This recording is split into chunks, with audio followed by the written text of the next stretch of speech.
Hello, everyone. Welcome back. This is the Warehouse Series. I hope everyone had a safe holiday. Guys, I didn't put anything out on Discord Friday this week because of the holiday, but when I seen someone post some pictures on Discord, I was like, this person definitely could use some help, and that is what I'm going to do today. So that is one of the biggest benefits from going on Discord and posting your work is that you could get a video.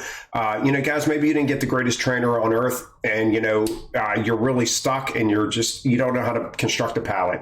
A lot of trainers do not teach you a system. They just point and say, throw that case there, put that case there. They don't tell you why they want you to put that case there. So that is where this channel comes into play.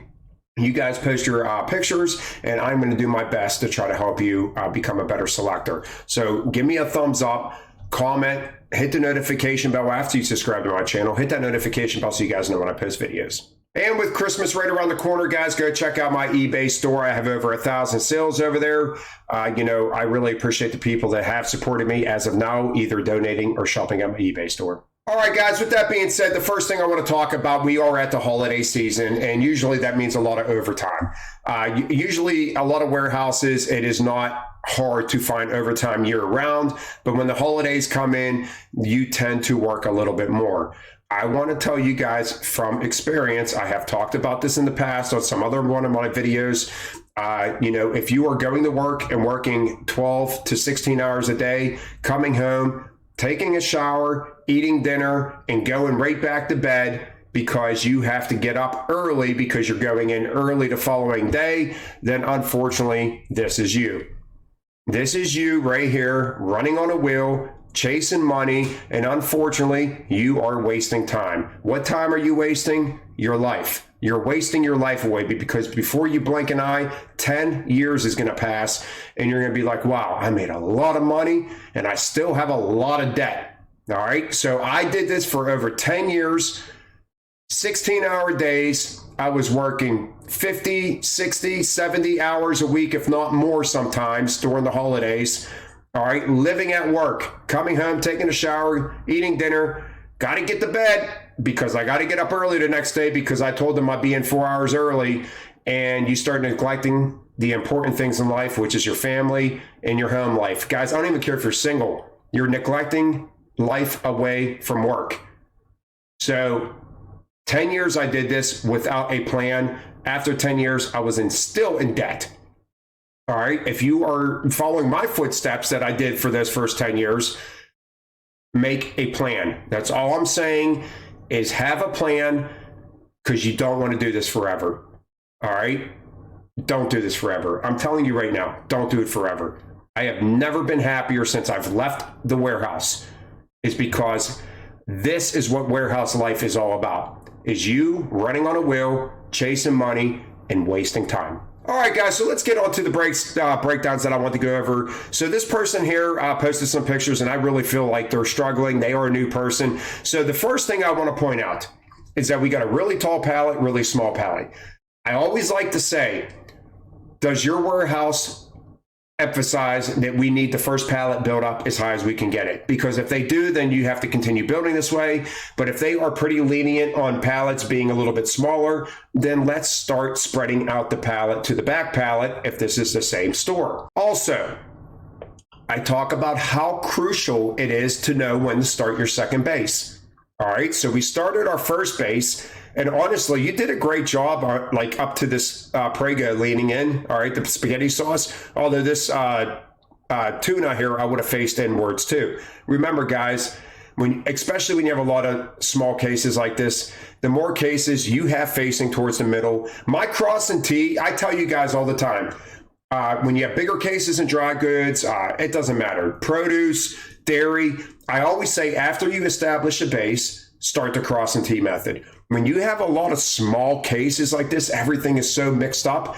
I start that cross and T from the beginning. Right from the first layer, I am starting that cross and T method.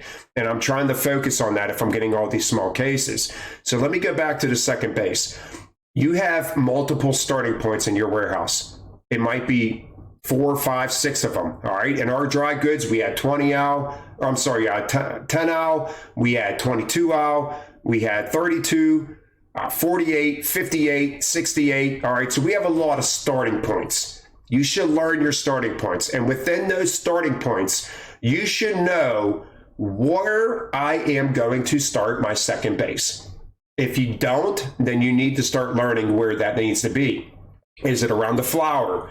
All right. Is it around the sugar? Is it around all this bag stuff?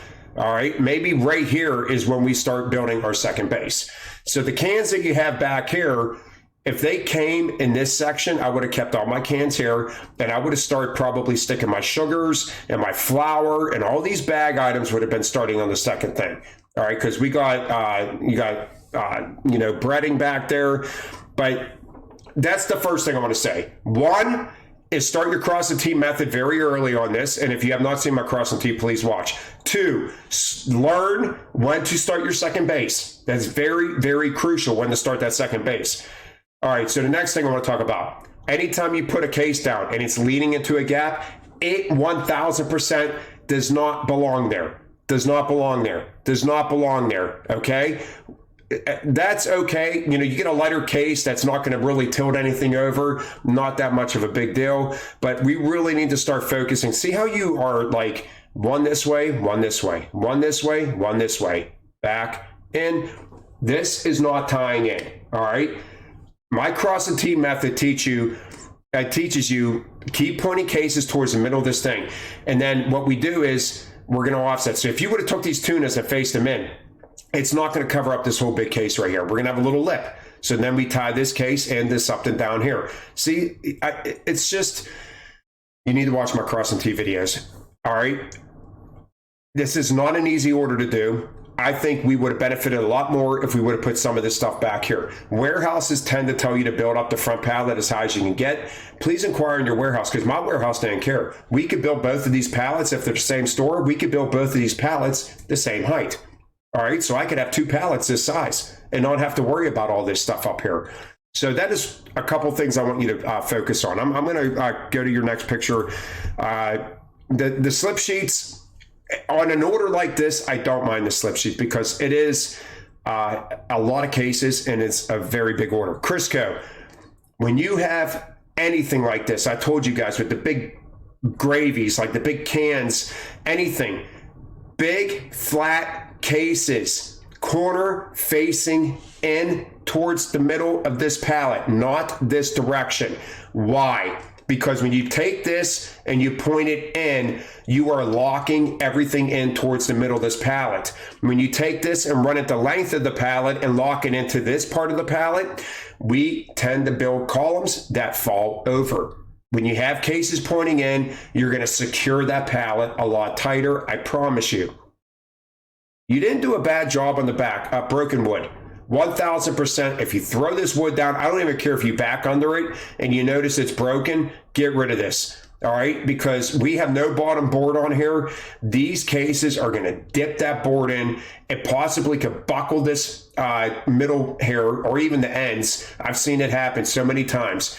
Do not use broken wood. Absolutely 1000% do not use broken wood, especially when it's missing a whole board. Your base is not bad. I don't mind the Prego here. I don't know what's going on here. We're hovering over stuff. Don't force it, guys. Don't be afraid to space cases out. I don't mind your broths. I mean, you did a nice job on that. But like I said, if we would have took our cans, stuck them here, took all of our bags, and guys, when you start your second base, if you want to start your second base with the sugars and the flours and stuff, still stack it towards the front of the pallet using the cross and tee method.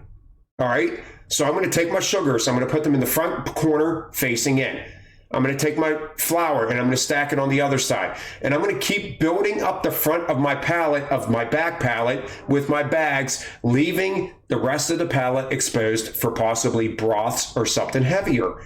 It's going to work out good. You don't have to spread these all over the place on your back pallet, but they probably would benefit for being on the back pallet. We got cases, maybe not. It looks like it's on its side.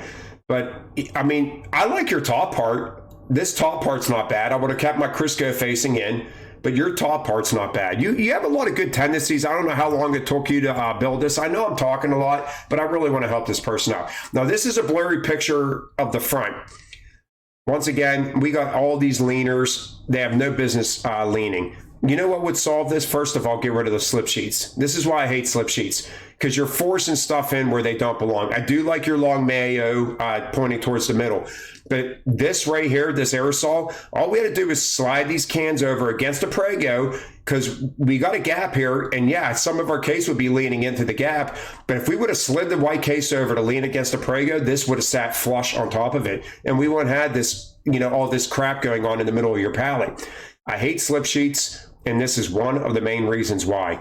And you got to get out of this concept. You did it on the other side too. Get out of this. All right. This is not everything pointing towards this middle line, and you're going to tie things in. This big case has no business being here. This is a corner piece. I'd rather have my mustards in here than this. Anytime you get a big bulky case, it should be on the corner, and your smaller case, it should be in the middle. You really need to focus on my cross and tee videos. All right, same thing here. I don't like this at all. Too low on the pallet, too heavy of a case, rocking from a high to a low, no good whatsoever. And we have a slip sheet in here, so you're forcing yourself to lean cases because you got slip sheets. Don't like it. Don't like it. You're forcing yourself. These potatoes you could put up on end, and we can't do that because you got the slip sheet in here. So even if we do put it up on end, it's still going to be crooked. We need to minimize our slip sheets. I don't know why new selectors are trained this way, but the more slip sheets you use, in my opinion, the worse off you're going to be, because it's not going to teach you how to build a natural pallet. It's going to teach you how to cheat. And usually when you start cheating, you start doing this stuff, and you're going to start losing all these. You're going to draw pallets. I like your base. All right. So this here. So I start off with cans. I get these big juices. I get this here in this cat food. I'm going to take this out and put a big heavy case down. I'm not afraid to move cases on my base to make it stronger. The lower, I'm going to say this every time, the lower you have heavier cases on your pallet, the better. So don't be afraid to move a couple cases to make it work. All right. Like I said, long video, and I hope this helps. I like this. I like your onion rings, or the onion toppings coming in. Long case facing in. All right. I don't even mind this. All right. We had a low corner, but we had enough to correct ourselves, and you did. And I don't mind that. And these are the gaps I'm talking about, guys. Don't be afraid to wait till the end of your order to put those in. All right. So we finished out with the paper towels, but some of these orders, they finished out with salad dressings and jellos and smaller boxes. So don't force cases in here. Wait for something to come. I do like this, though. We got the jet puffed up here. We used mac and cheese, and we used a couple boxes to get this here. The only reason why we're leaning is this one here. This case here is just a little too small. You could put your Oreos on side. Maybe that would work, or, your base is good. I like your base. I don't even mind the slip sheet if you want to do it there, but this pallet's not so bad. I'm really not going to say much about this picture. You got smaller cases in the middle. I wouldn't do it this way, but you're at the top of your pallet. You're topping it off. It's not that big of a deal. Let's get on to the next. Okay, so we're out of your pictures. So I want to go on to this picture here just to show you some stuff. First and foremost, if you have these plastic dividers that you can use, great, use them. Our back pallet, I'm not even going to talk about to match it towards that person, because this is basically all the same size cases. But you see here, although I don't like these upright, they got to be a liquid. 1000%, this is probably liquid. I don't like liquids upright because they crush, and if they leak out, then they're going to, it's easier to do it upright. Or like up on end like this. But with this plastic piece on here, we're not going to crush this case. But I want you to see, keeping the Skinny Ocean sprays in the middle. We keep big bulky cases on the outside. I don't like slippery cases on the corners. This person used it. That's fine. It's not going anywhere because we are also using this divider, this black divider. But look how we got our higher broth on the corner, peanut butter, you know what I mean? Ketchups. It's just the concept that I talk about with the cross and tee. High corners, low inside, cases facing in. I got a little angle on this here. Just another fantastic job. So the last person we were talking about on their stuff, look, big heavy cases, lower. I don't even care if it's minute. This is higher than this, so we're going to leave it on the corner. We got some slip sheets in here too, which probably isn't needed. This person builds really good. So let's go on to the last picture, guys. Another great looking pallet. I mean, so the reason why I threw these on here was not to say, you know, that I'm just letting you see some pictures that, you know, are built correctly. So you see how we have no gaps in the front of here. You see how we're still keeping things level. Now we got our dual cans up on the end. Cans are not as bad, so I'm not really going to fault them for that. They kept their pallet level. They do have a case going in the part that I do not like. This case right here, that's a great corner piece. Remember, anything big, flat, and heavy, corner facing in. I love them there. This person made it work out. 9 times out of 10, it does not work out. This person definitely made it work out. But a great looking pallet.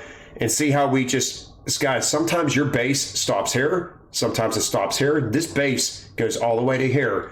Or not the base, but when we start our cross and T. We did not start our cross and T method until we got right here. Small cases in the middle with cases building in or pointing in. And that's because we had the opportunity to keep building a solid pallet. Do not skimp out on the solid pallet that you could build just to do the cross and T method. Look how we did that right here. Tied everything in, cross and T, just for the top part of the pallet. So that was a lot to take in, a lot of talking, but I really want to give direction to the person that built that pallet or those orders. Please post more pictures. If you have any questions, message me on Discord.